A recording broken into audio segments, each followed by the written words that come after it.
All right. So this is what I call the business attraction machine, and it's really like a funnel, but it's more than a funnel, because when people talk about funnels, they tend to talk about 2 or 3 steps, like, or they got ClickFunnels, or they got some kind of app or whatever to send people through to get emails or leads or something like, right?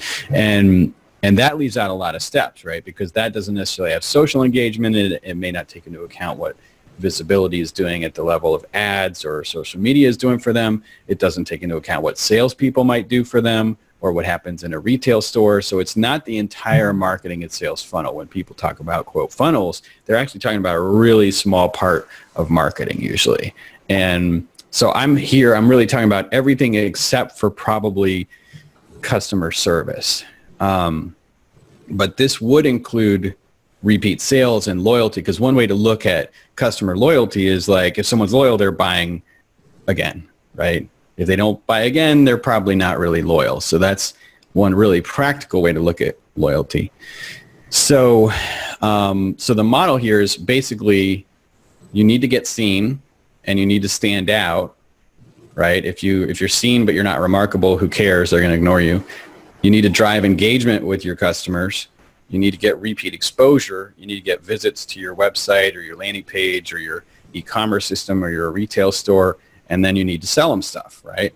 And you get customers, you get sales. There's another level, which is profits, which is a level of efficiency with sales and costs, which is a whole other goal. But for each one of these levels, there are kind of different goals, right? And there may be companies that are doing parts of this. Most companies we've seen do part of it. They don't do all of it.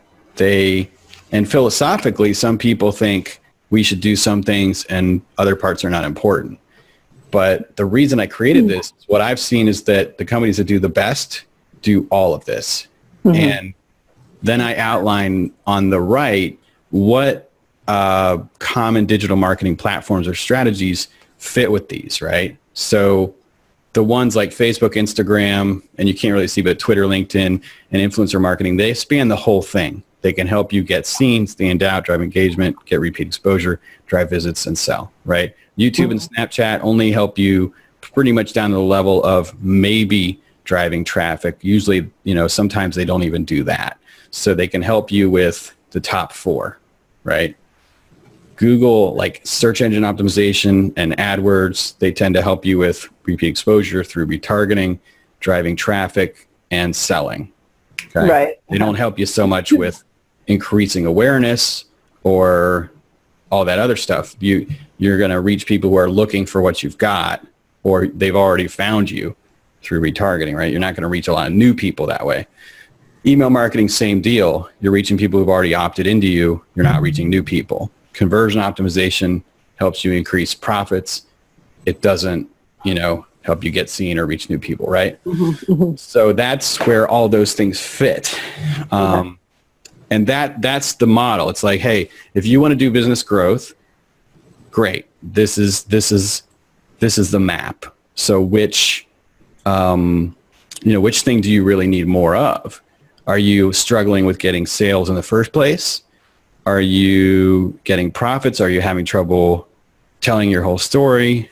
Are you having trouble differentiating over the competition? Are you doing pretty well, but you're not the number one, like top dog in your category, and you would rather be number one? So depending on what you want, different things are going to help you at that stage. And every company's kind of at a different stage of growth. Right. So does that whole chart make sense? Yes. One question, how far down does the Twitter, LinkedIn, influencer marketing bubble go? It goes all the way down. That's all the way down. Okay. Yeah. And I mean, of course, every even though they can affect all those levels, everything you do on there has different effectiveness depending on how well you do it or what you do. Mm-hmm, mm-hmm. I mean, we could go into Facebook and say certain Facebook ad types are only going to get you engagement. They won't get you sales. But Facebook as a whole, and I'm assuming you're running ads. You're running ads. Mm-hmm, mm-hmm. If you only, like if I go ahead a little bit, if you do social without ads, you're, oh wait. You're Yeah, not sorry. getting very many sales. Yeah, sorry. I did this chart a little bit wrong. You're going to have trouble getting seen because everybody has known since 2012 that organic, well, not everybody's known, but the data's been out there that, that Facebook posts and all that. So don't reach a lot of people unless you run ads, right? But once you start running ads, you start getting seen. And if you have great content with that, then it helps you stand out and drive engagement, right? But if you don't have great content, even if you run ads, you'll get seen, but you'll be ignored. You know, you got annoying ads basically. You have to do it a bunch of times. Repeat. Yeah. And what a lot of companies do when they first start, they just say, well, okay. So some companies, I think, make a mistake. They say, well, let's do Facebook first, or let's do influencer marketing first, or whatever. But all the data I've seen, all the case study I've seen say, hey, like if somebody's already looking for what you offer, if they're already searching for that kind of thing, you should use Google Ads. That's the quickest way to get people who already want what you have. Right. That's the fastest way to grow your business. If your profit margin is too low, it's not going to work for you. But that's the best first thing to do. It's not Facebook ads. It's not posting on Instagram. It's not tweeting, you know. Right. Right. Okay. But and some people don't do repeat exposure. They don't do retargeting, but that's in every ad campaign we've ever seen. The retargeting campaigns get the most sales and profits because it takes multiple exposures. Right. So if people aren't doing email marketing, they're not nurturing. They're assuming they're going to get a sale the first time someone sees it, which is naive and unrealistic based on our data. Like, you know, and conversion optimization helps you figure out what's going to sell people, right? Right. So, yeah, and the companies we've seen do the best do all of it, right? Right. Of course. Yeah. Which is So- what we always try to. We always try to get them to do everything. Do everything, man. Some people can't afford it. They're like, I only got $5. Well, Yeah. And that's the toughest for a lot of businesses. They're like, I don't have any sales or profits. What do I do? I got to learn how to do it all. I have to learn to do the work of 10 men. right. Do the work of 10 women. That's even harder. Yeah. That is. That's right. I have to do the work and raise the babies and do the whatever.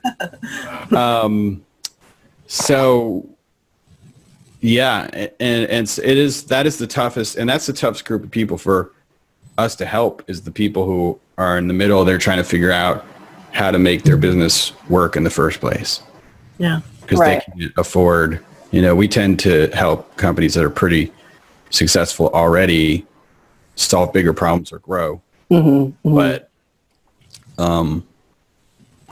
yeah, that's a lot of, you know, the 2 million small businesses out there, probably at least a quarter of them are in that more Right. difficult phase. And then there's no wiggle room for trying things that could work, might not work. It's like they need like these surefire ways that are hard to They're in the be worst sure of. Yeah. they can't afford, they don't have a lot of extra money unless they get like some kind of funding. They don't have a lot of extra money to use for discovery. Like let me pull this guy up. So our whole analyze, create, discover optimization thing, to figure out what's going to work for your business, whether it's the first thing you're doing and it's AdWords and you don't know what ads are going to work there, or it's emails that you're trying to put out, or it's the funnel you're setting up, or whatever it is, you're trying to figure out what's going to work. And most of what you try isn't going to work, you know, and most people go in their first business, they're like, this is a great idea. It's going to work the first time, you know, and then, you know, you fail 7 times. And a lot of people give up or they go bankrupt. Right. And they don't have the cushion. They don't have the financial cushion, whatever. So they're the closest to death, basically. They have the least resources. They're the closest to dying. And they know the least. They have the least experience, the least skills. They're the most vulnerable to con men that want to sell them tools and ideas that will make money for those people, but won't help them. Mm-hmm. They're in the worst position, and that's why so many of them fail. Those are the places most likely to be freaked out by the word test. Because Right. Tell them they're coming to you to say, we want a surefire thing. We don't want to test it. We only have this much money. And Yeah. it has to work. We don't have time to, we don't want a shotgun approach. Well, it's a good thing we don't use the word test anymore. Yeah, Discover. We just look at things and discover stuff. However, discovery's better. the truth, you don't have to test anything. You can just do what you're sure is going to work and then fail. And experience that's a test. over and over. Well, you don't have to call it a test. You can just be baffled by why you keep failing. Yeah, you can just fail. However you want to look at it. But, or you can follow best practices. That's what I always tell people, and we've talked about before, is, Google case studies of what works. Just use Google as a search engine to see what people have done that's worked. And that's what this whole map is based on, what we've done that has worked or not worked for clients, and what I've seen out there that people have written about that's worked or not worked. So, and the other question is, how do you know if it's working? Because, there are so many of the surveys we've been looking at lately, people don't know if marketing is working, or they don't know if social media is working for them. Mm-hmm. And I'm not sure why that is. I think we need more surveys, because I don't understand, how do you not know if it's working for you? You don't have the analytics, or you don't know what working means, or Mm-hmm. how. One way to know for sure if it's working is to check your bank account, because you know it. well, but it's a black box, because it's like, we did all this stuff, especially like when people are afraid. They're like, we got to do everything. We'll do 10 things. And then they don't have tracking. And then stuff happens in the results. And you're like, so what worked and what didn't work? Right. That's true. I just mean, like, if it's overall working and you're selling, just keep doing it. Whatever those 10 things are, just keep doing it. But here's when you want to optimize, you got to say, which things should we not spend money on anymore? That's true. And which things should we spend more money on? And if you don't have the tracking, you can't make those decisions. So if people don't have granular enough tracking, like, okay, we see for sure that Google ads did this and Facebook ads do this. The other level of confusion is people think they have that tracking, but their tracking is inaccurate. Right. And we've seen that over and over again. Mm-hmm. So they're making decisions based on bad data. Mm-hmm. And it's easy to see, oh, Google ads drove this right here. And Facebook ads is not doing much. Wait, okay, so did you use UTM parameters? No. Did you look at your assist report? No. Okay, can you track the people who engaged and sold? No, we can't track that. Can you track people who saw an ad and purchased? No, that's not trackable. Okay, well, so analytics aren't perfect anyway. So people have to make decisions based on incomplete information. That's hard. Yeah, it's really hard. Especially for someone who's pretty analytical. They want all the answers before they do anything. Yes. They're the most analytical people want analytics to be perfect. They want to be omniscient, like God, or like a perfect computer or whatever. But the computers can't see into people's brains. They can't track every action, and some of the tracking is wrong. So your computer information is going to be wrong and incomplete. Right. So there's no way to make decisions based solely on analytics. Mm-hmm. You have to make it on a combination of analytics and best practices that come from your wisdom of what works out there and for people, and what works and what doesn't, right? Right. And that just comes with experience and working with people who know better than you do. So for me, it's a matter of being open-minded, having experience, reading a lot, to see what works and what doesn't. And it's everybody has to be open-minded, because if we do a lot of advertising, we have to be open-minded to non-advertising solutions.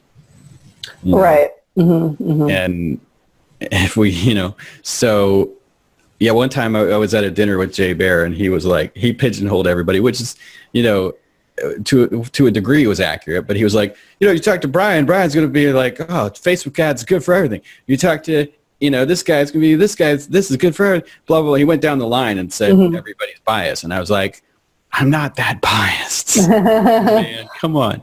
But it was a good point, which is that we all potentially will be biased towards the thing that we do the most. And we have to stay open-minded about it. So even experts, there's nobody that's expert in everything.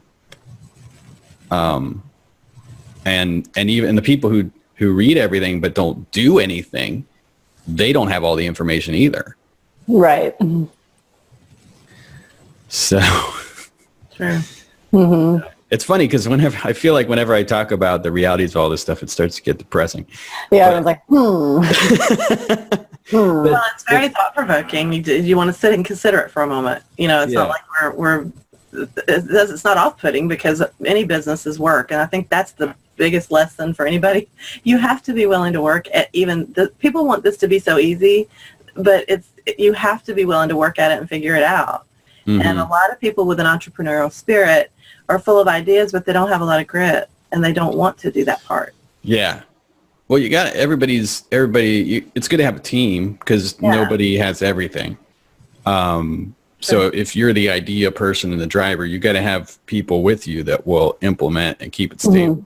Yeah, the doers. Yeah, the people and the checkers, the people who are cautious, who make sure everything's right too. Yeah.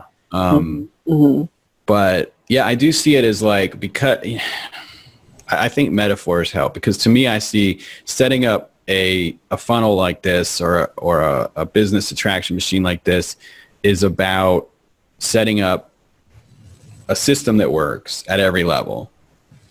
Because we know that visibility helps. We know that being remarkable, standing out helps. We know that engagement, from our stats and other people, we've seen that it improves your conversion rates, your sales. It improves customer loyalty. It makes people more excited. We know that all these levels have benefits, right? We know that repeat exposure is necessary. We know that getting people to the website and the store is necessary. We know that selling is necessary. So all that stuff is necessary. The question is, for me, a big light bulb went on for me when I read this old book from the 70s about improving business processes based on thinking of things in terms of an assembly line. Which was like, okay, which part of your business, everything has to flow through. Where's the bottleneck? What's the weakest part of your business? What is the weakest part? And for you to diagnose that, you have to be able to put numbers on each part. And know what those numbers should be, benchmarks. So how many people should see you? How do you measure standing out?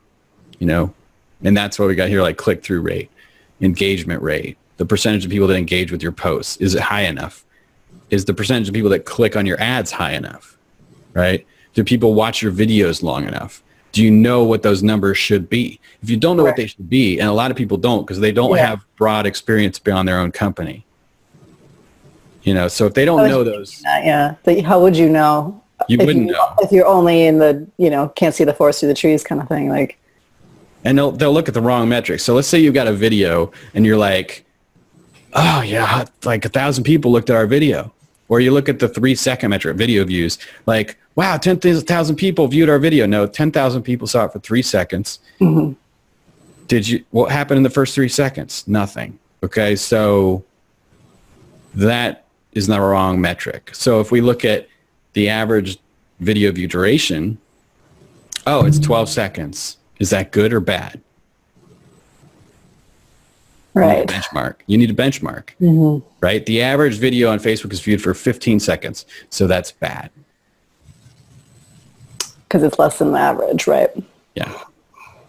So, or you could say I want my videos to drive traffic. I need a click-through rate. What should the click-through rate be? Typically, we want click-through rates to be at least 1 to 2%. So are people who see my video clicking through it 1 to 2% or more? If they're not, then your message sucks. Your video sucks. Yeah, and you already have to know what's good and what's not. Like, you know, like you have to have a grading scale. I wouldn't have known that, you know, if an average video was 15 seconds viewed, if someone viewed mine for 12, I'd be like, hey, that's pretty good. It's Right. 12, almost there, 3 more seconds. Yeah. Yeah. You have to be really, I don't know what the word is. You can look at it optimistically like that. Yeah. I'm almost there. Or you can say, I'm below average, because the fact is, you know, that video is below average. Yeah. Right. Right. Right. And because you don't need to motivate the video. You don't need to stay motivated. You're doing so good. You don't need to. You can stay motivated yourself, but you don't have to motivate the video. We don't have to stay positive here. We got to stay real and say, this message didn't. What this says is people didn't care enough. Right. People did not care about this message. So we go back and we say, what was wrong with our assumptions about what they would care about, right? Mm-hmm. Yeah. And we, Yeah, and there's a lot of things that go into that. Maybe I hit the wrong people who were not going to be interested. Yes. Yeah, that's another thing, a targeting thing. that's right. Audience and creative. Those are the two major things. Is it the right people? Is it the right message? You're exactly right. Mm-hmm. Mm-hmm. And then it's the same deal with engagement. So you put a post up, you know, are you getting, a lot of people get less than 1% engagement, but we've got posts that do 15, 20%. So I say you got to get at least 5% and you know you're doing well. You're excelling, right? A lot of people don't even know where to find their engagement rate. Okay. That's true. I learned that after I started working here. Yeah. I mean, average people just don't. I'm an average person when it comes to digital marketing in the true sense of it. And I'm not an expert like you are. And I would not have even, I had looked for that for a long time, and I had to be educated on that. Mm-hmm. Right. And so this will tell you like, hey, are we standing out? Are we standing out enough? Is our targeting our audience right? Are we engaging enough based on the numbers, right? Right. Are we getting enough repeat exposure? Those numbers and getting seen, you got to say, this is another one. Like when you say, what should the number be? How do we measure if we're getting seen enough? Right? Mm-hmm.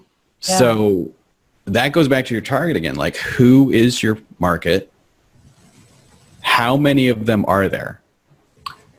Right. So you have to take out of the people that you're targeting, what percentage of those Are did you we hit? reaching? How often? So, and it also brings up another implicit question, which a lot of people, if you've done some real thought about who your target customer is, and you're not assuming everybody's my customer, Right. which only like maybe McDonald's, Coca-Cola, Right. The big ones. some of Yeah. the Geico, some of those companies can do that, but most companies can't. Mm-hmm. They can't say everybody's my customer. Mm-hmm. How do you find out how many customers there are out there for you? Right. And though I think the quickest ways, I think we're so lucky that we have Facebook data, which people think is controversial, but we can go in to the ad platform and put in marketers or put in people who like horses or whatever and find out how many there are. Mm-hmm.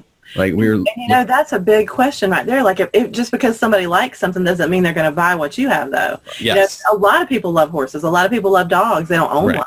right. So there's Well, just so many you- steps to each one. You have to get it right for sure. Right, exactly. But any number's better than no number, right? And so then we'll try to get the right number. We'll try to get it more accurate. But it's going to be better if you say, oh, 15 million. That now at least you have a number, get it more accurate. Because there are like I like my horse is something you can find at Facebook too. True, Yeah. that is a good point. Yeah. Right. So you can look at different things and try to come up with a more accurate, it's going to be an estimate. Or you can go to an association website and they've done research and they say, oh, there's X number of horse owners in the U.S., right? There are a lot of different ways you can go look for that number. That's what I did. I went to the horse council and just found how many horse owners there are. I'm just visualizing a council of horses. Like one of those intergalactic panels, with the white robes on. We have to get more oats. Where's the oats? I'm concerned about oats. I think it's a good point too about not trying to go after the masses, especially as a new company, because that's not the way to infiltrate the market. You have to go after the niche people who are the ones that would love your product and then spread the word into a bigger thing, not go after just everybody and hope something sticks. Yeah, there's a lot of great reasons for that. And there's only so many companies that have a product that everyone's going to like, that everyone needs, like water or sugary things or whatever it is. Post-it notes. Well, see, even there is that's businesses and moms and people who want to be organized as a team. There's certain, I think that one you can narrow. Yeah. But if you don't really target your audience, you're not going to learn anything about your messaging. Mm-hmm. Because when you target everybody, the messaging you put out there, when you look at those click-through rates, where'd they go? And you see your click-through rate. Well, first off, if your product really isn't appealing to everybody, you target everybody, your click-through rate is going to be low. Yeah. Right. Okay. And on both Facebook and AdWords, when your click-through rate is low, your performance is worse. Right. It hurts you even more. It hurts you. Mm-hmm. And your Facebook, organic results, right? Well, in Facebook, it's more expensive. Your ads are more expensive. Mm-hmm. Mm-hmm. And on AdWords, they may stop showing the ad. Right. So, because they have to show relevant ads to people, or else the users don't like the experience, right? Because users are certainly going, why am I seeing this? I don't care about this. Yeah. So if you don't... Your first little box should really say, get seen by the right people. That's true. Not get seen. I made an assumption that we would target the right people. But that's true. Get seen by the right people. And in my surveys for our business the last few years, that is a big concern for people. It's like, how do I target the right people? That is huge. I mean, for me, that has been a huge thing. Yeah. Because it's almost like, when Carly does all the creative for, certain clients, everybody turns on to these little dog videos. Everybody loves them. But if you had a dog product and you did that, everybody would love that video, but they wouldn't necessarily buy from you, but they just want to watch a dog video. So you really need to drill down to the people who would be potential buyers, And you have to check that with everybody, because there's a book idea I'm working on with Garrison Wynn about there are things that everybody likes and there's things that your specific audience will like. And so there are things that, like dogs, where we can check with every audience we do. Hey, do you like this dog thing? And some audiences are more cat people, True. Some are more dog. And so, and then there are people out there, I've actually analyzed this. There are people out there that don't like cats or dogs. And there are people that like both. So yeah. Four. Yeah, that's true. I'm just like an animal in general. It seems like any animal thing. Oh, that's true. But, and I know what you mean. There are cat people and dog people. I totally get that. But just like any animal video, that doesn't mean you're selling an animal product. Most everybody, not everybody. Except for sociopaths. If you're selling a product to sociopaths, no animals. No animals. No what children. if that was your target? Like you were making something specifically for... Knives for sociopaths. We're selling knives to... Okay, sorry. Yeah, if we want to sell to the prison system, that would kind of not be a good idea, do you think? No. Maybe, probably not. Okay, let's change topics. It got weird.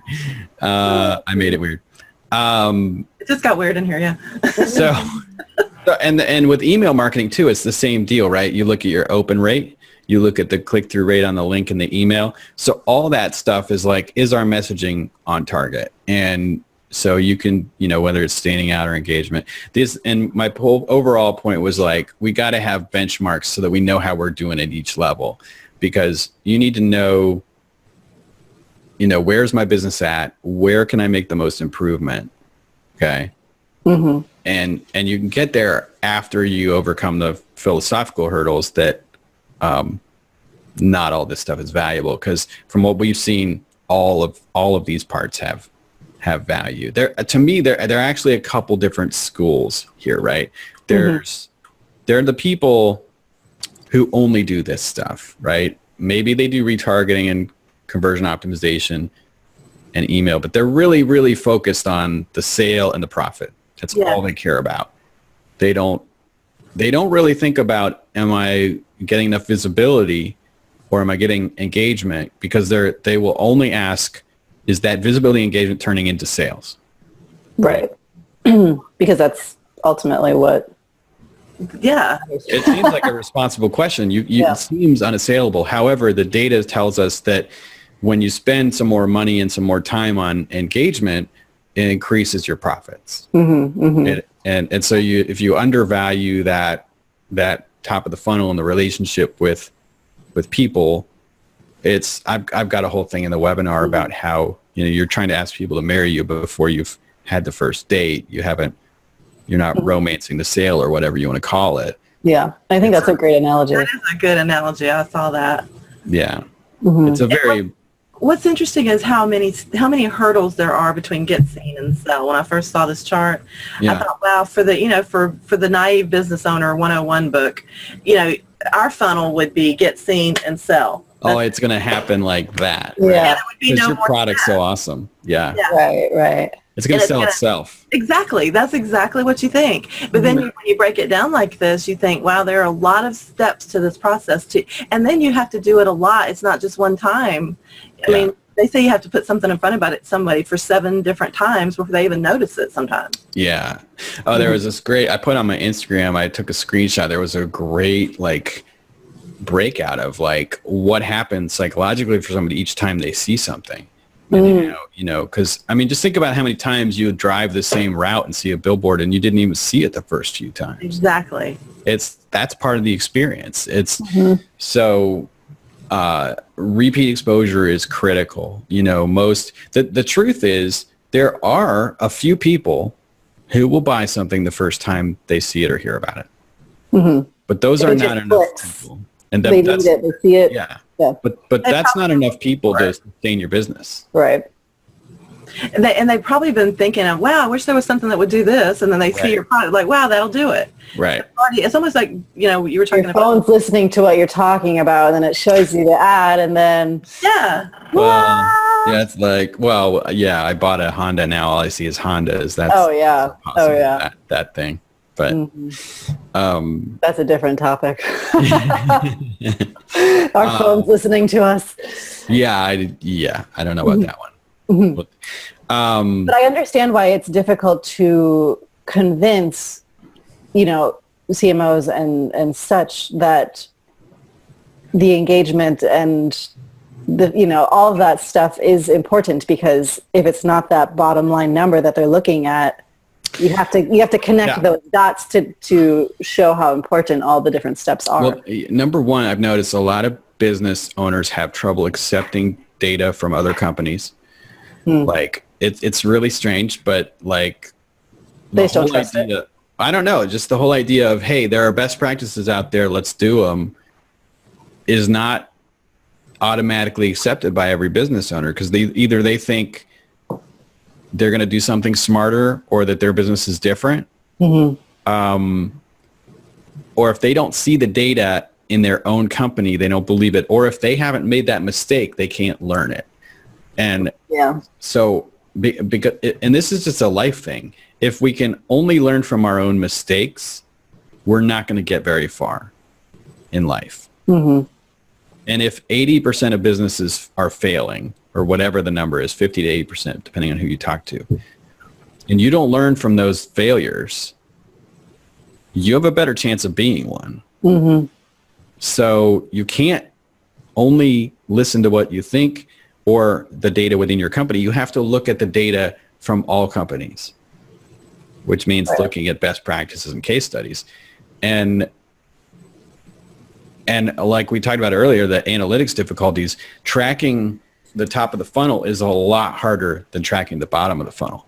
So tracking engagement, the effect of engagement on sales, and tracking the effect of awareness on sales is really hard. It's really hard. Until we get conversion pixels in people's brains, it's not going to happened? Do we think we Right. lost Dawn maybe? I think we lost Dawn too. Oh no. We just have her smiling face. I'm here. Carry on one moment. I'll be right. Okay. And guys, keep an eye on the time for me because my phone died and I gotta, when the hour's up, I gotta jump to a meeting. But What time is it right now? I don't know. 9:43 right now. Oh, okay. In my time. So we got about 15 minutes. Yeah. I think there's two schools. There are people who really focus on, there's some social media people that love engagement, you know? There are some creative people that love things that'll make you stand out. They're really Right. into that. There are some traditional marketing options like TV and radio that gets you seen a lot. And then we got the new modern stuff that says, hey, here's the tracking, first click, sales, conversion optimization. That's very exciting. It's scientific. It gets you dollars. That stuff's hard to argue with. And when you first get introduced to that stuff, you think, oh, we've evolved beyond all that other stuff. That's what I thought for Right. many years. Until I started to see the data and the science on the effects of engagement and the effects of visibility. And I thought, really, so for 50 years, TV and radio weren't doing anything for us. It was Right. all, you know, there was that saying, 50% of my marketing is wasted. I don't know which 50%. Problem is, we still don't know because analytics will never be perfect. You know, I mean, maybe now it's going to be 20% of my marketing is wasted, but I don't think we're ever going to get to the point where 0% of our marketing is wasted unless Right. it's all conversion pixels in people's brains, which nobody wants. Right.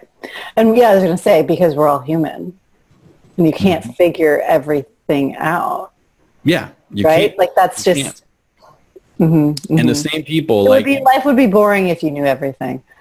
that's true. If this was totally a total science, Yeah. then maybe, I don't know. Well, I mean, I think some people, you know, if you could optimize profits and optimize happiness and create perfect products and instantly and get everybody exactly what they want and charge no more than it was needed and everything, that would be a perfect system. But it would be occupied by robots that have like no one has any privacy. And that's what would be, that would be the cost. So a perfect system where analytics are imperfect and we have privacy, there is mystery. There is imperfect knowledge, and you're going to have to make some decisions on imperfect information. And if you're not careful, you'll make snap decisions like, oh, engagement's not worth it, that are going to make you less competitive in the marketplace because you're going to not be creating relationships with your customers that your competitor is. Right. I wonder, is it a problem, you think, too, people analyzing data differently or getting different types of advice or I don't know, because I think you can get a set of numbers and it can mean different things to different people, or the way you look at data could be different. I don't know. Yeah, I think so. I think that's, well, you have to have a little bit of, we talked earlier about bias, unless you've looked at a lot of data, if you at least have an introduction to statistics to know how much data do we have here? Is it statistically significant? You know, are we making an evaluation based on too little data? Right. Is my own bias entering into the evaluation? Yeah, because I feel like I've heard you have this conversation before with other clients where you do have to say, I don't think we have enough data to really make that call yet, or, you know, we need to do some more testing first, or we don't test. We look at things. Discovering them first. Discover. Yes. Drilling that into my brain. We're changing our terminology. Nobody My likes students test. would love that. No testing, yay. We don't test anymore. We just look at things and discover stuff. Anyway, yeah. Well, it's tough because if marketing was run by statistics professors, we would never have the budgets to get statistical significance because you can't, you know, they'd be like, we need 1,000 conversions to judge this. And the business owner's like, I don't have $100,000 right now to run this discovery campaign, you know? So you have to make you do have to make decisions sometimes on more limited data, which is a risk, but obviously the other risk is to spend too much money. Mm-hmm. These are all the kinds of imperfect decisions that we have to make on limited data as part of this, because it's the difference between perfect research and clinical practice. Like medical researchers can talk about ideal situations. A doctor who's looking at a real body, surgeons will say things like, his liver's on the wrong side. It's just, that's the reality of certain situations. Like any individual person or business is different. Every audience is different. You get the same business that's been serving same customers for 20 years. They put out a new product and they don't know how to market it because it's totally new and they don't know how their people are going to respond to it. They have some ideas, but then they're surprised by how people respond to it. Even in situations where there's a lot known, there's always some new unknown when you do new things. So to be flexible and limber. do yoga.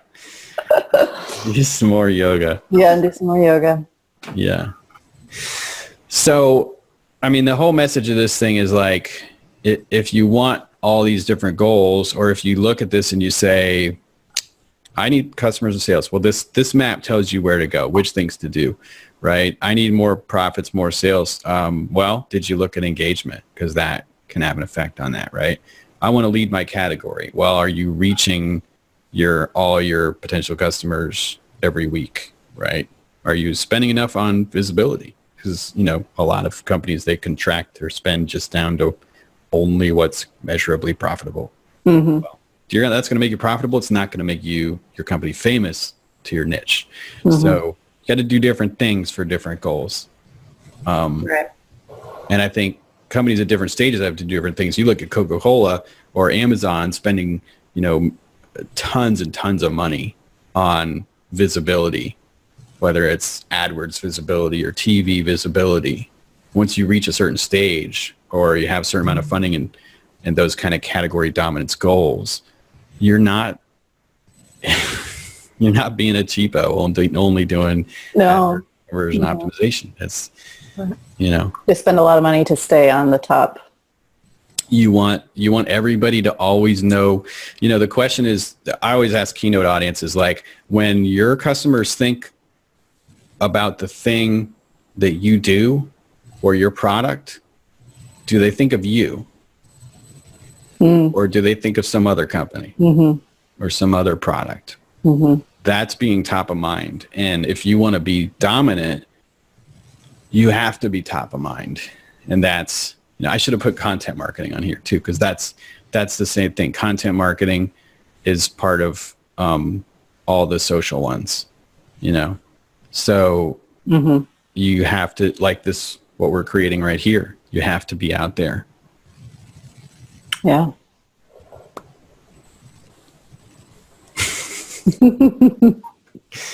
Exactly. All right. Any other thoughts? So that natural. I was pondering what you were saying about whether someone thinks of you when they look at your advertising. Mm-hmm. I wasn't like just being quiet. I was just really pondering that. Yeah.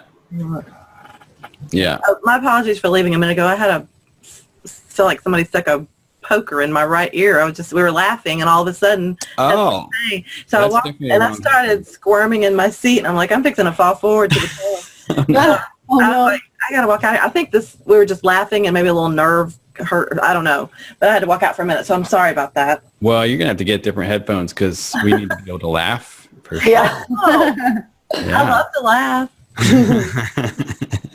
I think it would have happened without the headset. Although this headset is like a vice. The type. Oh yeah. Man, you and headsets. How many headsets do you have?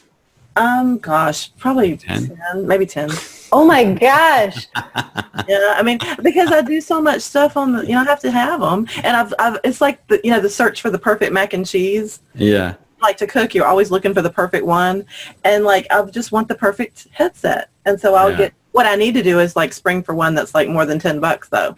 Well, I got this Blue Yeti thing, cost me about $100, and I've got some earbuds that I like, and I'm sure that Carly's earbuds, the Apple ones, are good too.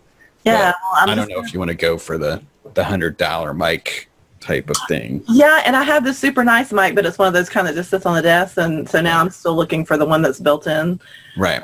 But I will find it. This one's working okay though for y'all to hear me. Mm-hmm. Yeah. Yeah, it's good volume. Okay. Mm-hmm. I don't know if we wrapped that up or not. I guess we did. We kind of did. What's Okay. the We've got 7 minutes. Oh, go ahead. Yeah. Oh. So you pretty Well, much have the takeaway, like what this is, the takeaway of what this is for. Well, let me just do the final thing. So I think the takeaway is just look at this chart and ask yourself, where am I doing well and where do I need work? Am I happy with my business, with my company, or does my company need more differentiation? Does my company need more profits? Does my company need to lead its category, right? I mean, obviously, you're going to know if you're not getting enough new customers and sales, right? Right. That'll be obvious too. Right? But if you're like, man, I'm not top of mind, or I'm not getting enough, we're struggling with profits, or, these are the other ones. That's when you need to consider, look at the ways that the top of funnel actually helps with some of those goals. I think the biggest takeaway is that it is block and tackle and brass tacks to do this bottom of the funnel selling profitably, conversion optimization, that stuff that a lot of savvy marketers know about. But I think a lot of people are missing how much the top of the funnel done well can add to the bottom of the funnel. Mm-hmm. Yeah, that is true. That's all about education. You just have to be taught that. People don't know that intuitively when they're trying to market something. But I didn't know it. It's something we saw in the data from doing stuff. I was very skeptical about the value of engagement myself, for years. And because I was like, okay, I know it's sort of helping create good feelings. Right. The emotion. I didn't know that it helped conversion rate. We didn't see that until like 6 years into doing this for companies. Wow. So, and I started doing SEO in 1999. So Wow. I spent, I spent over a decade focused on the bottom of the funnel. Mm-hmm. Mm-hmm. And so I don't blame anybody for thinking that's the only important part, but that's what we've learned is that the top of funnel is not necessarily your number one priority, but when you get to a certain stage of growth, or if you're having trouble with certain things, it could be the key. Yeah. I'd love to have, like, the next time we do this, I would love to talk more about engagement, like really talk about it in depth as to, that term gets bandied about a lot. Mm-hmm. And like when we talked one time before about how you can have bazillions of fans, but they're just really just people, they're not like totally into what you're doing. To me, engagement would mean something on a deeper level. Yeah. So I would love for you to talk about that one day. Okay. Yeah, we can talk about that, and we can probably show some of the stuff Carly and I've worked on recently. Yeah. Cool. I think the average person would appreciate that. They really don't know exactly what engagement means. I want to help the average person.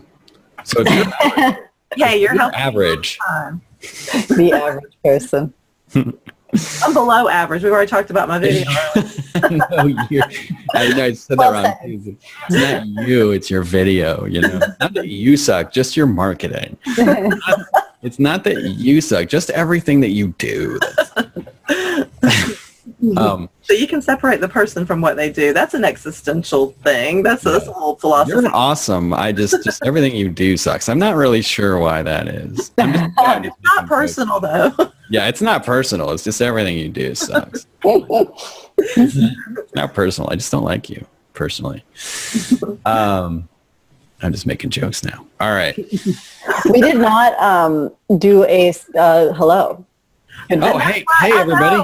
That's why I did so well, because you didn't make me freeze up after we did that. I wasn't sure we were starting at first, and then we kept going. I was like, oh, we're doing this now. I know. I kind of just jumped into it. No, that's fine. That's I fine. don't know if that's good or bad. I mean, whatever. Yeah, no, I think it's good. Some people really like that formal structure stuff. And No, it freaks me out. Every time we go hello, I'm like, oh my gosh, we're on. So if we don't do that, I'm much better. Yeah.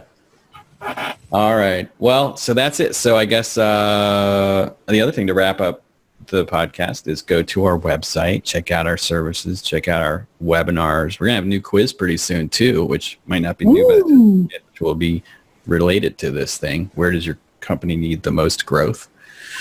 Good. Yeah. So we quiz, but we don't test. No, we don't. No pop quizzes, no tests, because you're awesome. We're just trying to discover. And we're just discovering things. No lies. Yes. All right. Cool.